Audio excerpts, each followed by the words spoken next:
This episode of the podcast is brought to you by Franny's Pharmacy. Now more than ever, it's important that our society focuses more on our mental and physical health. At Franny's Pharmacy, the team is committed to their community's need of being happy, healthy, and stress-free. Come learn how Franny's Pharmacy can assist you in a clean, professional environment with their expert bud tenders that are excited to educate you about the benefits of their lab-tested, DEA-certified CBD products. Franny's Pharmacy also offers wholesale and franchise opportunities. Visit their website at frannysPharmacy.com, and that's pharmacy with an F, and use the promo code CannaConnect10 for an exclusive Cannabinoid Connect discount. Again, that's Franny's Pharmacy with an F.com and use the promo code CannaConnect10 for an exclusive Cannabinoid Connect discount. Franny's Pharmacy, putting the farm back into pharmacy. This episode of the podcast is brought to you by Canna Health.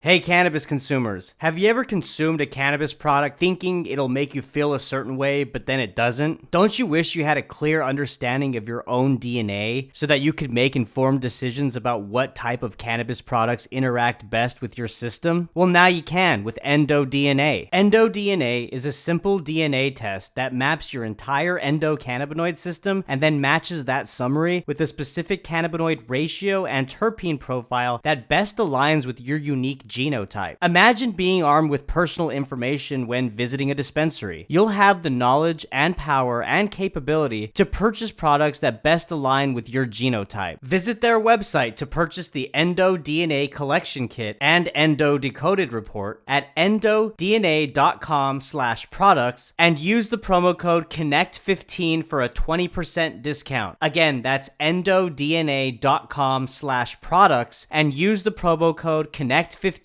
for a 20% discount. The future of cannabinoid therapeutics is here with EndoDNA.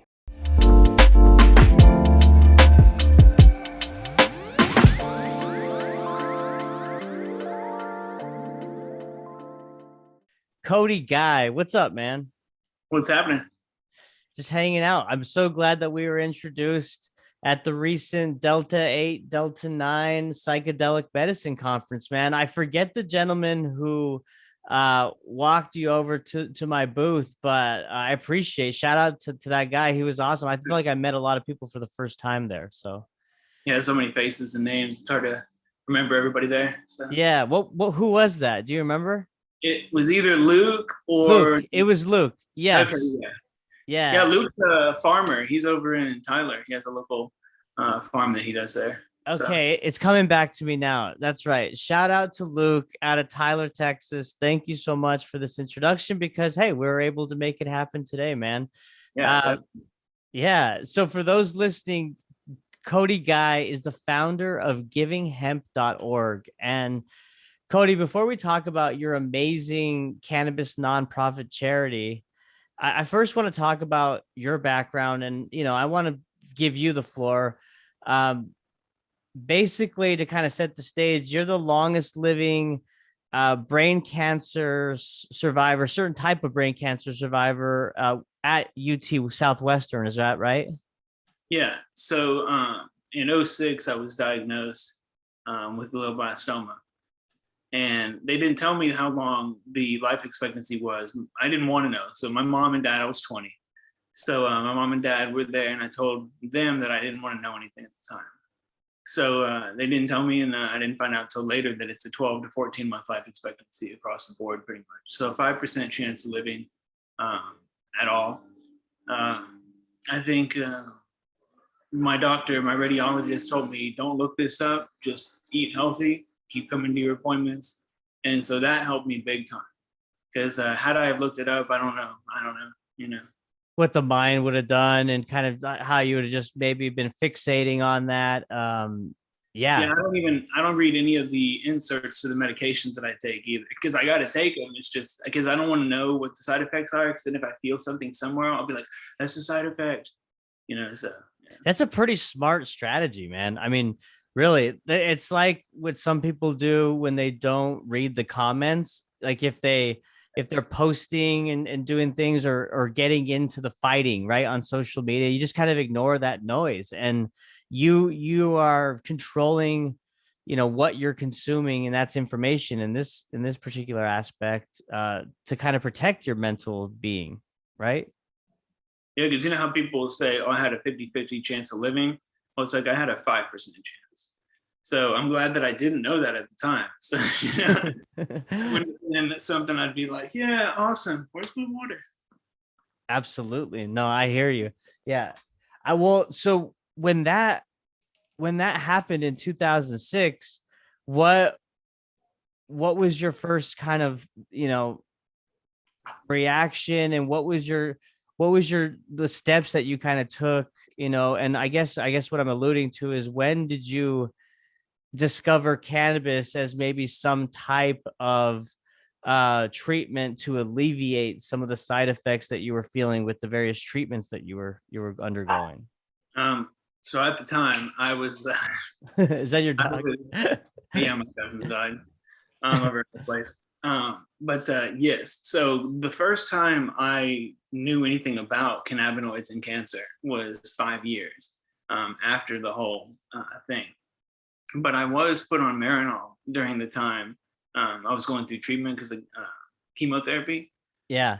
So, And yeah, and explain what Marinol is for those that maybe don't know. sure. Marinol is kind of a medication they put you on late in the game on chemotherapy. They start you out with all these other anti-nausea medication, anti-vomiting medication, but then they finally come to THC. It's a synthetic THC. It's made in a lab, but it's the exact same molecule. So whatever THC does, along with chemotherapy and radiation and fighting cancer, it did that in my body as if it was from a phytocannabinoid, like from the external, from the plant, like the oil everybody takes to fight cancer.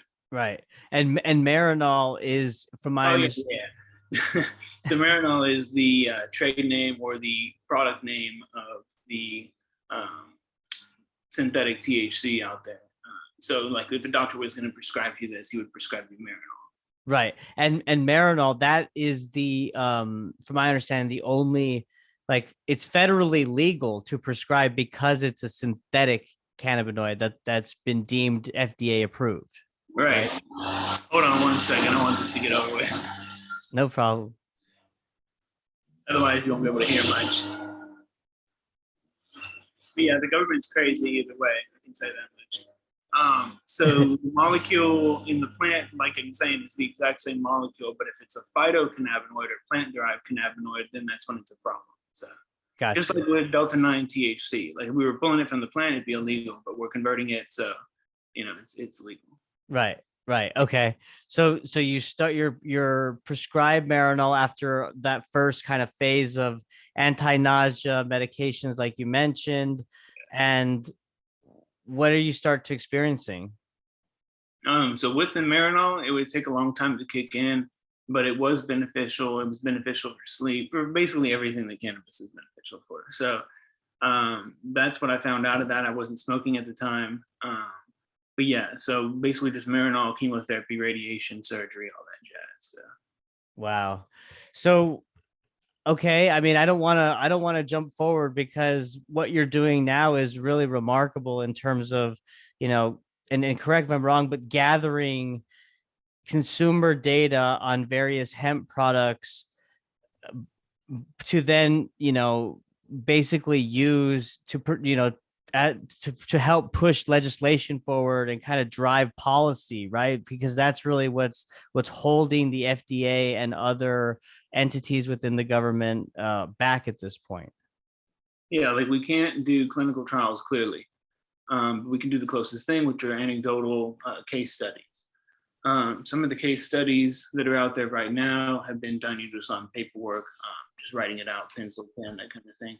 But we want to get a real case series, which is going to be multiple case studies. We want to get like input, through forums and stuff like that online, so they can input their information anywhere that they are. What's it called? Repeat the last part. No, I mean, I'm just kind of, so, like, I guess, walk us through kind of how you got started in founding givinghemp.org. Like, obviously you saw some initial benefits right off the bat. We can talk more about your progression, maybe, utilizing Delta 9 if you're comfortable talking about that, or if you have, but, what got you basically to a point now where you've founded givinghemp.org? So I used cannabis recreationally throughout middle school and high school, as do many. Right. And I treated it just as that. I didn't know any of the medical aspect of it. So whenever I got sick, of course, that came back up. And then afterwards, I got back into it again because of the straight up just absolute nausea and vomiting benefits. Whenever I was doing Marinol, it was very inconsistent. So whenever I got on anti-nausea medication, whenever I got on cannabis, it didn't matter any of the medications before that, because this one was working better than all of them. Mm-hmm. I started doing research into cannabinoids and cannabis at the time. Then I learned about the term cannabinoids. Saw a couple of documentaries. The main one, "What If Cannabis Cured Cancer," and then "Run from the Cure," which was Rick Simpson's story. It was just a documentary, and which kind of brought back the idea of cannabis oil for cancer treatment, or not so much treatment, although that's in the paperwork, but for nausea and all that kind of stuff. He was using it for treatment. But anyway, yeah, so having that idea, having that thought with "What If Cannabis Cured Cancer," and then the Rick Simpson story, I realized that I want to have a mix for myself. I wanted to make an ability for me to be able to have a mix. And if I had a mix for myself, because, okay, yeah, basically I have a cancer syndrome. So my father had colon cancer. His dad died of colon cancer. His sisters had colon cancer. My cousin has had colon cancer. So after I went through the brain cancer at such a young age, and with the family history of cancer, they did genetic testing, and sure enough, that's what I had. And so knowing that I have that syndrome throughout your life, these types of cancer syndromes are like ticking time bombs, basically. You can be monitored in multiple areas, colonoscopies and such, but you can't be monitored everywhere at all times. So knowing what cannabinoids could do in general, just as far as their anti-cancer, anti-proliferation, anti-metastatic, all the different areas that are on cancer.gov, having known that, I was like, yes, I want to mix. And then if I want to mix for me, what about all these other all these other cancer syndrome patients out there? I want them to have access to a mix. And so I started Giving Hemp, which would be able to get products from people who are producers, farmers, manufacturers, labs, all that kind of stuff, even just retail storefronts. And they would donate products into Giving Hemp. And so we would take the product and we match the product, or pair the product with the patient. And so a patient registers with us. We have a patient registry on the website. We're just now going to start opening it up. We do not have enough product right now to cover everybody, but at least we'll start getting names and start getting people in the right direction with stuff. We'll be able to use that registry to build up more awareness, to have more companies pitch in, as well as donations to come in, so that we can get more products for more patients. I know they're talking about this now. We'll hopefully bring all that up because that's what's needed to move this whole thing forward.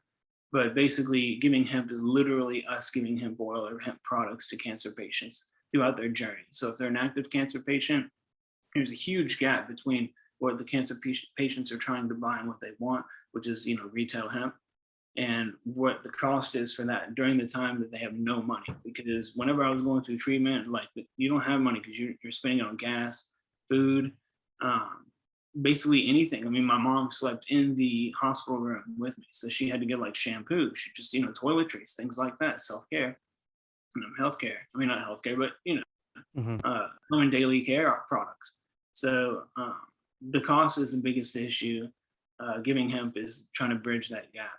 And we got to have companies that sign on and have that heart. And there's plenty of them that do that and have that, as far as just the response from that Delta 9 Expo. Yeah. So how does that work for you? No, that was beautiful, man. No, I appreciate you running it all through. And there's a lot to, I think, digest and really dive into from what you said. First is it's beautiful what you're doing, first and foremost. You're so right. You having lived it, the expenses, the, just the stress of going through the treatment, and maybe even knowing that hemp products could help, but just not being able to access them. Right. So providing that outlet is just such a great thing. And hopefully this episode will generate more awareness so that more, hemp companies will want to come in and join that effort. I mean, how many are you working with right now? And I mean, are there specific products that you focus on that? I mean, you talked about the oils, right? So that's more tinctures. Is there anything else? So we just had like a major donorship or donation from a donor. And, but I can't disclose who it is right now because what I'm planning on doing, at least with this first batch, is running a small little case series or a case study on a couple of people, or basically bring people in that we already know, and use that product to get some data and feedback from them. Because, like you said, this is kind of a consumer reporting at the same time. And the problem is if we're going to use the products for people and cases and try and track data, we have to make them blind. And so we remove all kind of just any of the brand names and such as that. So whenever people do donate, we do give it to people independent of the brand name, because we don't want to have people go and take that name and say, this is what cured me, or this is what did best for me. We want to have that, but it's going to be through what kind of mode of administration works best for patients. So whenever we get donations of products, it's going to say this, or we're going to say, like, does tincture work best for this patient? Because gummies, for like throat cancer, people aren't going to be able to eat gummies. Now, this whole operation is still new. I'm open to any kind of ideas. Like, this is just me sitting down and thinking in my head, how can I get cancer patients help? How can I get myself help long term? Because I meet cancer patients all the time, and all I know to tell them is to go check this out or go check that out. But I would like to know the best method of administration for each type of cancer patient, which is going to help us, because the tongue strips, that's awesome, because if you can't swallow, you can't eat, you can't drink anything because you're so nauseated. You just do that. Patches, same thing. So this is really, if people really want to help cancer patients and the I guess the science around the future of cancer with products, it'd be a good time to be able to see what works best now, independent of our own branding.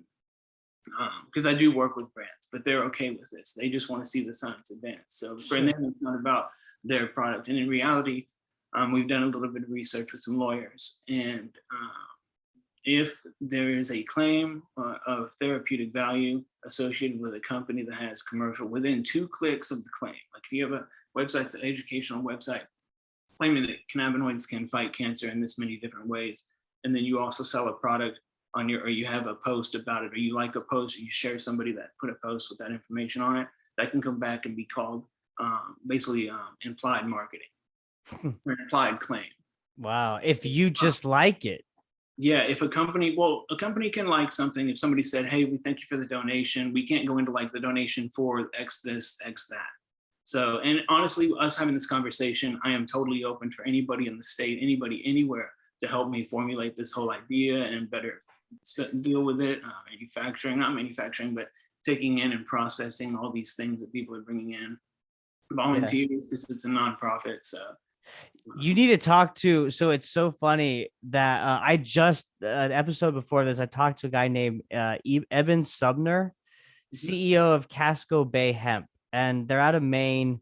And he's even the president and legislative chair of Maine Growers Alliance. And I'm bringing him up because I actually dropped your name during that episode, saying that I was going to be talking to you because he's basically doing the same thing. Not you're very specific in that you're dealing with cancer patients specifically, and he's, I think, more just medical across the board. Of course, cancer patients would be included in that, but so that might be someone that you should talk to. I'll definitely, if you're open to it, I can get you in touch with him offline, of course, but similar effort. And I think that there might be some, at least learnings, if anything, that you guys can talk through.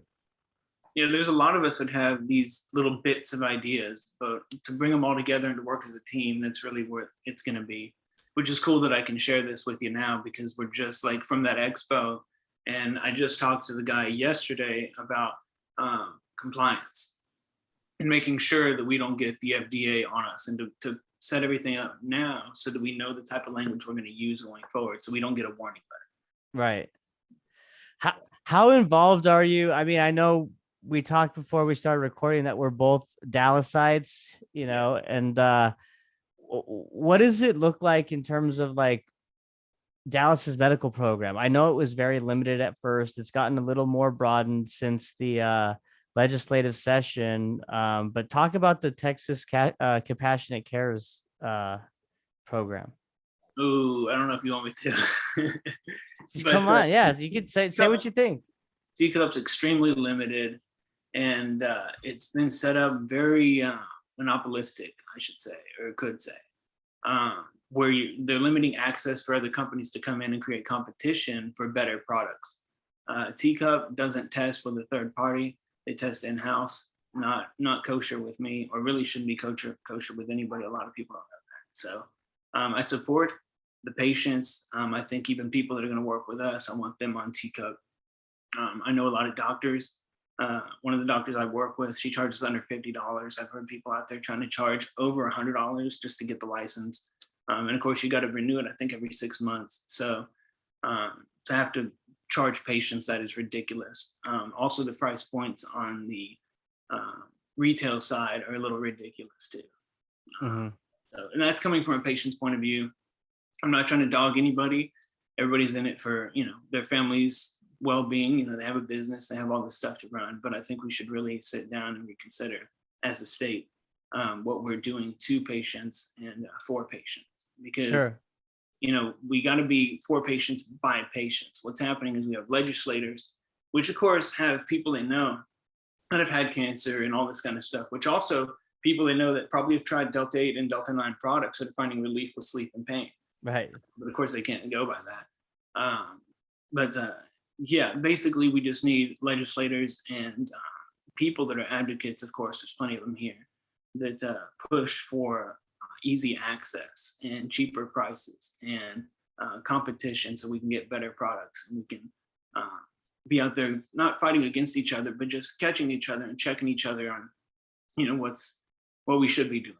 Because if this is going to be legal, which of course it will be, we need to be ahead of that game. We need to not be all loosey goosey, or I don't even know the term to talk about, but we just want to be on our game and be ready so that we don't get caught up in having to change everything over to what a regular THC state has. We can start doing that now.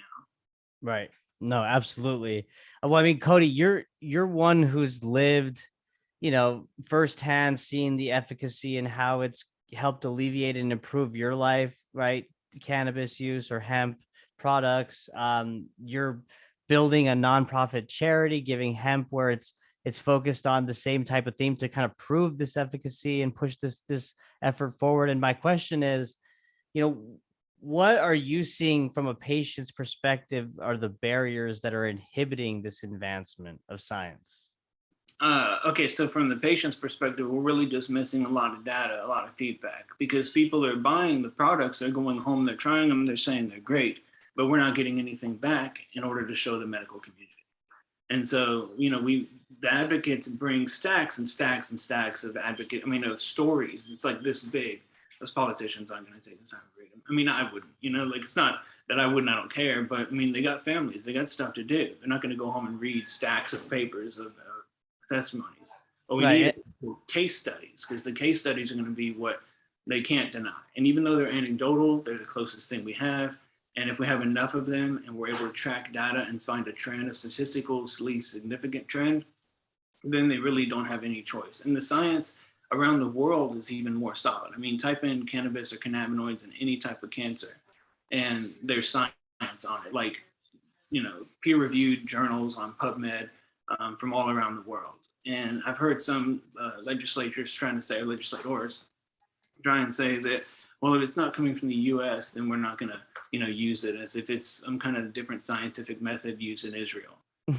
It's ridiculous. Like, that kind of excuse is scary to me, because that just tells me that they're willing to come up with any kind of excuse, especially if it's totally illogical. Right. No, you're so right on that. Israel is the trailblazer when it comes to R&D around the human experience and efficacy for cannabis, right? Because they can actually conduct human trials. Yeah. So with brain cancer and really a lot of cancers, over in Spain, there's the university in Madrid, Complutense University, and GW Pharmaceuticals holds all kinds of patents that relate to cancer. Phytocannabinoids in the treatment of cancer is one of them. They list brain, breast, colon, lung, skin, lymphoma, leukemia. What are some other ones?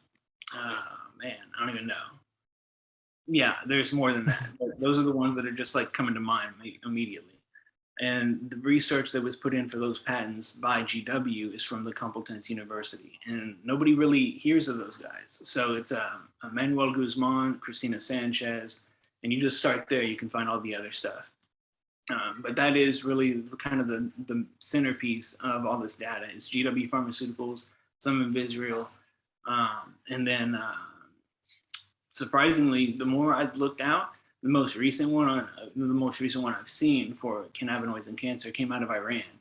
Really? So, yeah, so like everybody's studying this except for us, and it's sad because we're like really far behind. And even in Texas, we're surrounded by every state knows more about this stuff than we do, and it's sad because it creates a disparity in education. So kids right now learning in med school in Oklahoma are learning about the endocannabinoid system. And because it creates or regulates, I should say, monitors, manages homeostasis in the body, then they're learning about how it affects each system individually and all together. We don't even know the system exists here in Texas, or they've heard of it, but they don't know anything about it. I mean, I talked to multiple doctors. I have 4 or 5 different doctors for myself, and that are continually monitoring me every year. I get brain MRIs every 6 months. Oh yeah, I guess I can do this. So the brain tumor was right here. I don't know, you might be able to see the scar line right there. For those that are just listening and not watching, Cody took off his hat and he's showing us. Yeah, go ahead, Cody. Sorry. So the patches, all this bald spots, are the radiation beams that burn the hair follicles, basically melted them, so the follicle died. But you can see kind of the pattern of it because the beam was, they bring the beam around your head and then, put it there and then turn it on for however many seconds, and then it moves to another one. So I have a graph with different colored beams coming in, and each color correlates to the intensity of the radiation that was being put in that location. So, excuse me, some of these are exit wounds. Some of these aren't entrance wounds. So that means it went all the way through the brain, didn't affect the brain, came out the other side and damaged the other side. Oh my gosh. Wow. Yeah. Miracle. Yeah, absolutely. Nothing's changed in my personality. What's funny is that I told somebody that one time and they were like, well, how would you know? Right? But everybody around me knows. That's right. Yeah. But that was like whoa, yeah, I should think about it that way. Never had. But I've met people. I met a guy one time that straight on, he was missing like all the way over here. Like this whole part of his head was gone. His skin was there, but the brain and the skull right there was gone completely. He was talking and walking and functioning fine. I'm sure there were deficits in certain areas, but as far as just basic communication, we were able to talk. Right. Sure. Wow. I mean, it's obvious that you've dedicated, your life to learning more about this plant because of its inherent value, right? And I've read at a high level various articles about certain cannabinoids like being particularly effective when it comes to cancer treatment, like CBG, right? I mean, are they all? Is there some that are more, I guess, I don't know the term, powerful or reduce cancer cell growth than others? So they're all bioactive. I mean, not all of them. I don't know. We're still learning which ones may be, which ones aren't. So I'm not going to say all of them because we're still learning. So, right. But for right now, the majority that we see are bioactive, and cannabinoids are messenger molecules. So all they're doing is communicating information. And by doing that, they mess around in our endocannabinoid system. And the endocannabinoid system has natural endocannabinoids in them. So whenever we put in exogenous cannabinoids to our endocannabinoids, they work hand in hand, but the exogenous cannabinoids can do, I don't want to say if they can do more, but they do operate in different areas as far as gene expressions, turning things off, turning things on. Like THC is the only one that binds to the CB1 receptor fully. CBD kind of sits on it, which is why it mitigates the high, because it's not fully activated. Same with THCV. CBD doesn't bind to the CB1 or CB2 receptors. CBG, I think, can start using somewhat the CB2 receptor. So they all work in different areas. CBD can cause apoptosis, which is a specific signaling mechanism that goes through the cell. You have autophagy and then apoptosis. But CBD can do the same thing, just in higher doses.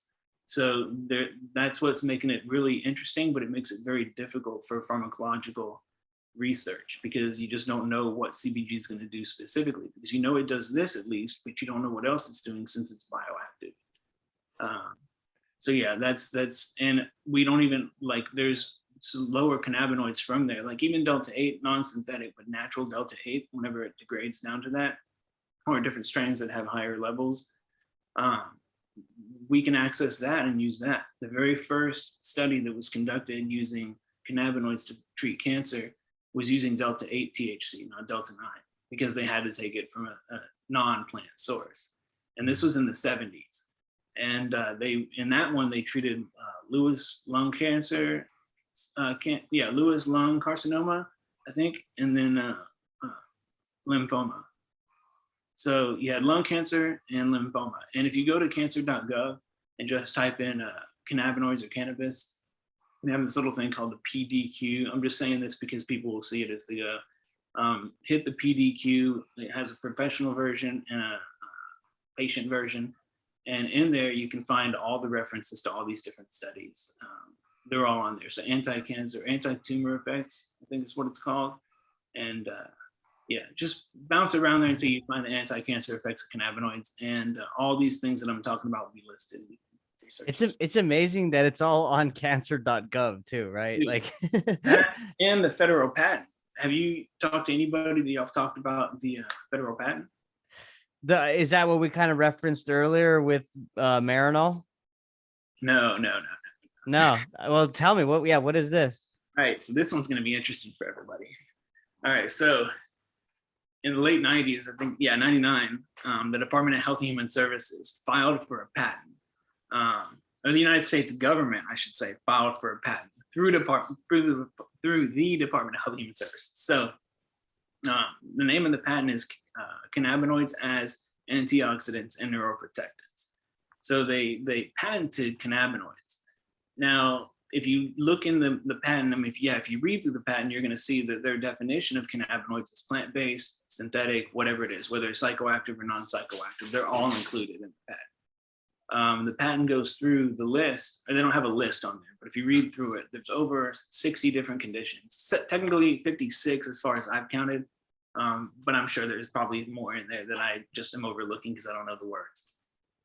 Or if they've amended it and added more, right? Like, well, actually, it's expired now. Oh. But that doesn't change the science. It doesn't change that taxpayer money went into the facility, paying the electric bills and the salaries of the doctors that worked on this patent.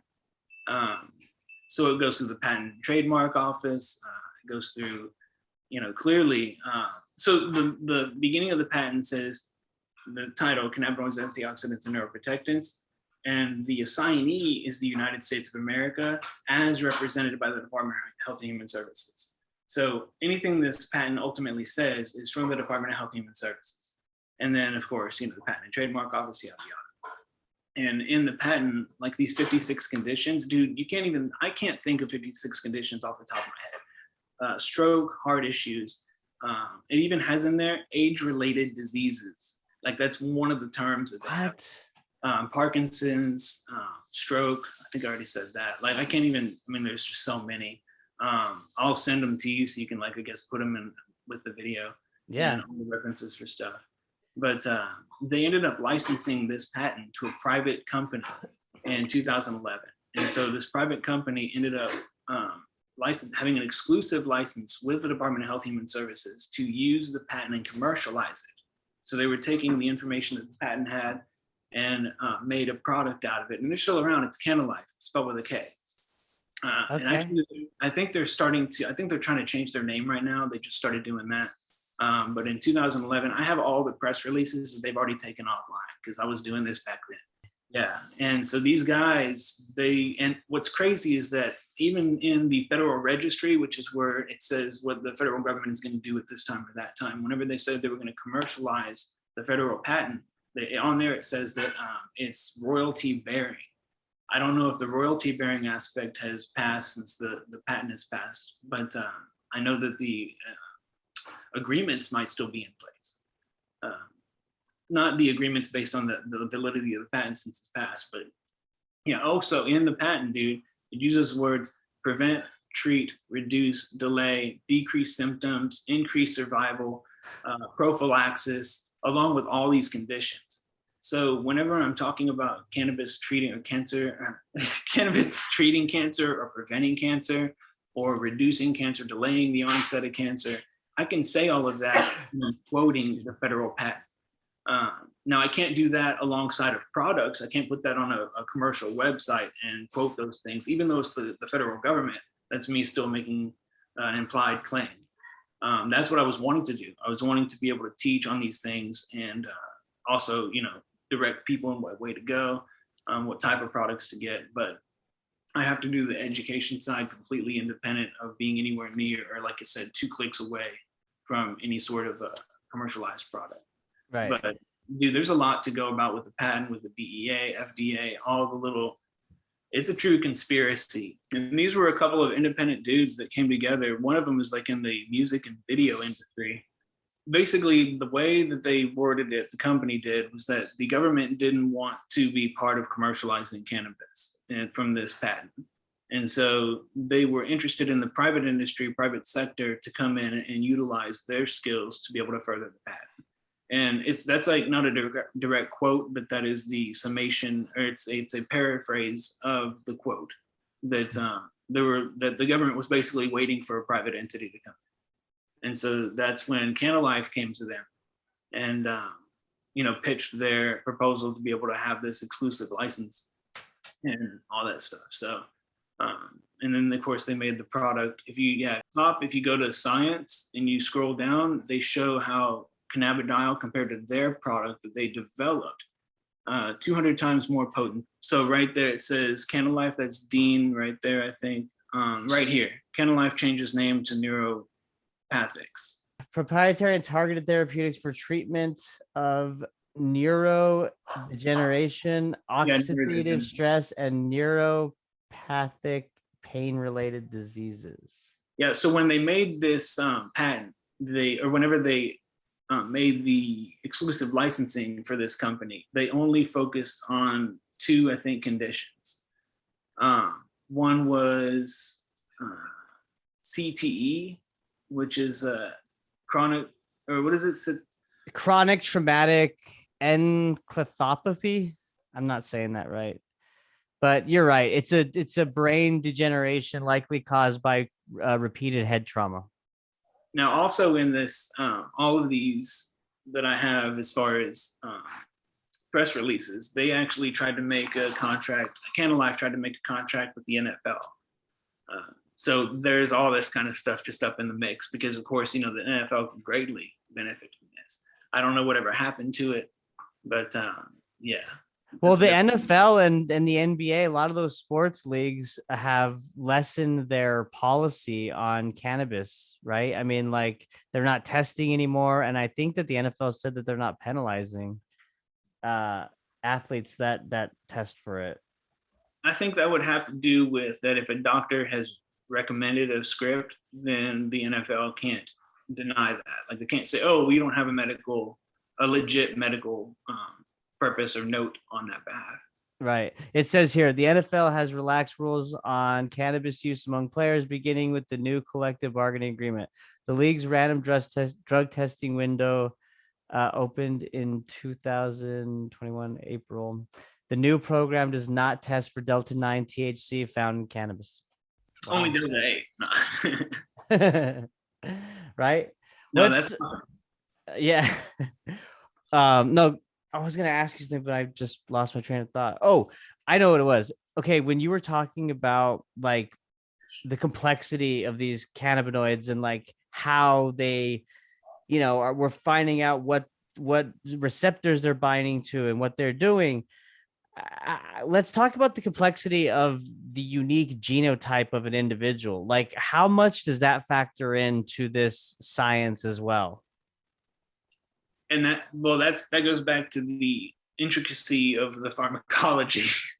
in that basically it's so complex because like you can take a molecule in most indications or most types of things, in most medicines that you would take. It's full of molecules, and those molecules are very accurate. With cannabis, though, for one, because it's an oily-like substance, you can take all these things and separate them out, but it's hard to put them back together in particular pieces. Not that it's hard, you can do it. I'm not saying that it's difficult, but that's why historically it's been difficult for science and the medical community to be able to accurately dose this stuff. That's why it was a problem in the early, the scientists in the medical community in the 30s, whenever this thing all got banned, fought against the ban or fought against the farms not being able to grow. So what they did basically is they taxed the farmers out of being able to produce cannabis for the hospitals, for the doctors. And that's how it got out of the medical system. And you said the synergy, right? Something about synergy. You didn't say it, but yeah, that's what I was getting. So basically, the synergy that comes from all the molecules, and each plant has different ratios of those molecules, and different amounts, of course, given those ratios. It's still difficult for doctors to understand. What came out of Israel, I was watching a video, and he said that there's over 30 receptors that interact with cannabinoids. And of course, we don't know all the cannabinoids that are there. So if somebody's using a whole plant cannabis, they don't know what cannabinoids are acting on what receptors if we know we have more receptors than just the two. So now it's doing all kinds of stuff. We're just opening more Pandora's box. It's like, oh, wow, this is another step. And we're like, okay, this is like you're going from one room into another room, and each room's just bigger and bigger. Right. And so, yeah, we're learning more and we're trying to get typed down more, but the more we learn, the more we realize how complex everything is. We know the basics. That's why we have Marinol. We know THC performs this, this, and this. We have certain mechanisms of action that we know to be true every single time, like the scientific method. That's what we're trying to get to, and that's the difficulty that the hospital systems or the medical community is having. Yeah, it's difficult to be able to make exact medication whenever each person also has these different bioactive, because the cannabinoids are bioactive and they activate in different areas, each one of those areas depending upon that person's biology. Like if that person has, like for me, I have the cancer syndrome, so it is able to get in there and prevent the cancer from developing and proliferating and metastasizing and all that stuff, at least according to the Department of Health and Services and cancer.gov. So with me, that would be the best application for myself. I know it's going to help other parts of my body, but for each individual, the condition is going to be the primary goal as far as what kind of cannabinoids they need, what ratios. But even independent of that, the everyday person, whenever we talk about dosing, what is it? Start low and go slow, because everybody has that therapeutic threshold. And I heard somebody saying that they got on 10 milligrams of CBD. They didn't notice anything, went up to 20. They felt good. So, hey, why not go up to 30 or 50? They got up to 50 and they didn't feel good. So they dropped it back down to 30, and that was like their safe zone. Another part that's difficult with cannabinoids in treatment is that CBD is biphasic. So meaning that at different levels or different concentrations, it'll do two totally different things. Like THC is actually proliferative in very, very low doses. And I'm talking like micromoles. But it's clearly anti-proliferative whenever it's in higher ratios or higher dosages. So those are just kind of, I guess, a little summation of the issues that we run into whenever we're trying to figure out what works and does it work with this person versus that person. Right. No, that's very helpful, man. Thank you for explaining that. I want to ask you, what does the future of medicine look like in your view? If you pulled out a crystal ball right now, what does that look like to you? Well, the reality is the pharmaceutical industry is probably going to blow up. Clearly it's going to blow up. We've got Bayer, we've got a bunch of other, Johnson & Johnson, I think, is in on it too. And they're not just going after the medical side. There's healthcare. Not healthcare, but beauty products and all kinds of stuff, pet products that aren't just geared towards human diseases. I would hope that they start using phytocannabinoids. That's what GW Pharmaceuticals is going after, is making formulations based on phytocannabinoids. You can't get any better than the plant from what we've seen. We have isolated the compounds, put them in all the same ratios that you would find in a specific strain, tested them against breast cancer, and they're not as effective against breast cancer, this particular line of breast cancer, as just the isolated molecules. So we know that there's more to it than just THC, CBD, CBG, THCV, or CBGA, or THCA. Like THCA is anti-proliferative. So, and THC is pro-apoptotic. So like you have multiple things that molecule does. And that goes back to the whole, how do we know what it will do? Is it going to be consistent across the board? Because each patient's going to have that personalized medicine going into it. And that's why it's going to be taken over by the big boys. A lot of these local clinics, I mean, I would hope that there's smaller clinics, smaller people, but whenever it comes down to who's going to have the most money to do the most research and put out the most products, it's going to be some of the larger people. And MD Anderson right now is in research with a business on cannabinoids for cancer care. Right. Nobody's talking about that, but yeah, MD Anderson's doing that right now. Wow. Well, and I go to UT, and so University of Texas, or UT Southwestern, is where I went for radiation, chemotherapy. I did at Parkland, surgery I did at Parkland. So I don't know, the future of medicine concerning cannabinoids, hopefully is going to be just outright like rosin kind of thing, just pure press, no extract or no solvents, and be able to put those in the right ratios for the right diseases to the best of our knowledge. Because honestly, like if we're going to put chemotherapy in people's bodies, and a lot of people, we've gotten to this state with chemotherapy, like it's accepted, like it's normal. Like, dude, that's not normal. Right. Like, poisoning somebody, hoping to kill the cancer before you poison the patient to death is not the smartest route of going about doing it. And if there is a better way, we need to pursue it. And that's why I want to have cannabinoids introduced. And it's not just like an adjunct therapy, but potentiated to see what's really possible. And hopefully it can be able to take care of all of it. As we learn all these receptors, we uncover all these new cannabinoids.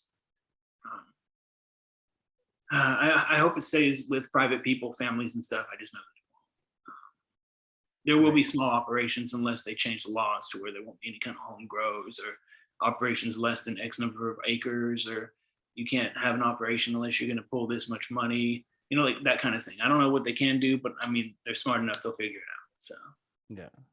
I mean, the cost, there's going to be cost to entry too, right? I mean, just to get FDA approval costs money. And yeah, I mean, it'll be interesting to see how it plays out. But Cody, you're obviously well versed and educated in this space, and I really appreciate your time today, man. You're a living testament of, you know, the efficacy of the plant and overcoming, you know, your brain cancer, and man, just keep blazing the trails, because you're the right person in this position to help kind of push the needle forward. Yeah, definitely. Thank you so much. And yeah, I want to leave you with the floor. Anything else you want to add or say before we wrap up here? Oh man, you did it to me. I don't know really. I guess just everybody do your research, talk to your politicians. A lot of these politicians, yeah, they have personal interest to not do this, but just love on them, share your stories, personal stories.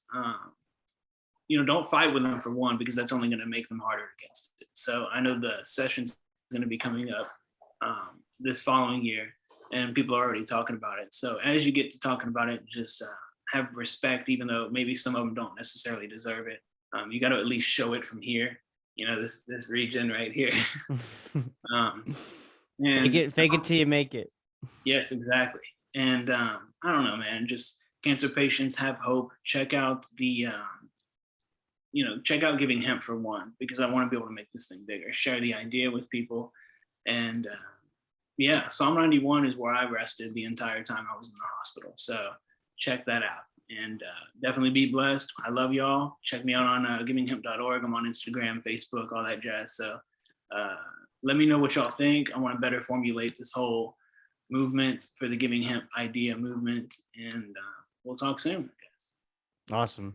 Cody, let's have you back on real soon, man. Definitely. I'm looking forward to that. Other topics to cover. That's right. Hey, you're a well of knowledge, so I can't wait for it, my man. Right on. Thank you so much again, and thank you all for listening. Yep. Bye. Later.